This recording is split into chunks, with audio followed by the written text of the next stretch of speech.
শক্তিপুরে থেকে কিছু মানুষ হাসপাতালে ভর্তি হয়েছে।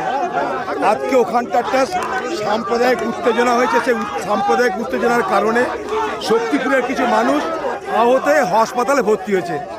আমি সেখানে তাদেরকে দেখতে আসছি।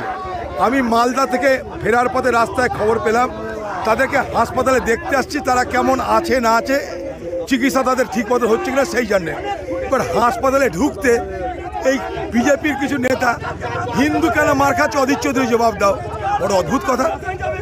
আমি মুর্শিদাবাদে বেঁচে থাকতে আমি মুর্শিদাবাদের দাঙ্গা হতে দেব না।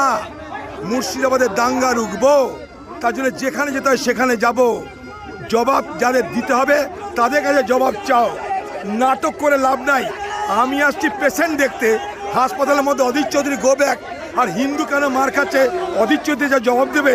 এই বাদদামি করার জায়গা পাই না। না, এই বাদদামি করার জায়গা কি হসপিটাল? পরিকল্পিতভাবে দাঙ্গা লাগানো হচ্ছে। আমি যে অভিযোগ করেছি অভিযোগ সত্য। আমার সঙ্গে দাঙ্গা, আমি জবাব দেবো হিন্দু মার খাচ্ছে কেন। সে প্রশ্ন করেছে বিজেপির কথাকার উলু খাগড়া কটা ছোঁড়া। এতে ইন্টেনশনটা পরিষ্কার হচ্ছে আপনাদের কাছে, উদ্দেশ্যটা পরিষ্কার হচ্ছে আপনাদের কাছে। আমি এসছি সেখানে আহত ব্যক্তিদের দেখতে।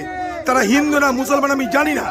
আমি শুনেছি কয়েকজন আহত হয়েছে, কয়েকজন ভর্তি হয়েছে। এটা আমার নৈতিক দায়িত্ব তাদের খোঁজ নেওয়া। তাই মালদা থেকে সিধা আমি হাসপাতালে আসছি। এখন পর্যন্ত বাড়িও যায়নি, সিধা হাসপাতাল মালদা থেকে। আমি আজকে ইলেকশন কমিশনের সাথে কথা বলেছি।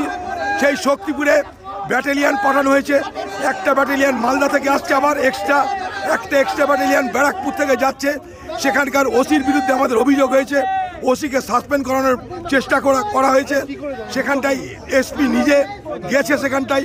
আমি ইলেকশন কমিশনের কন্টিনিউ যোগাযোগ রাখছি, সেখানে সেন্ট্রাল ফোর্স পাঠানোর ব্যবস্থা করছি। বড় অদ্ভুত কথা। আমি জবাব দেবো কোথায় কি হচ্ছে।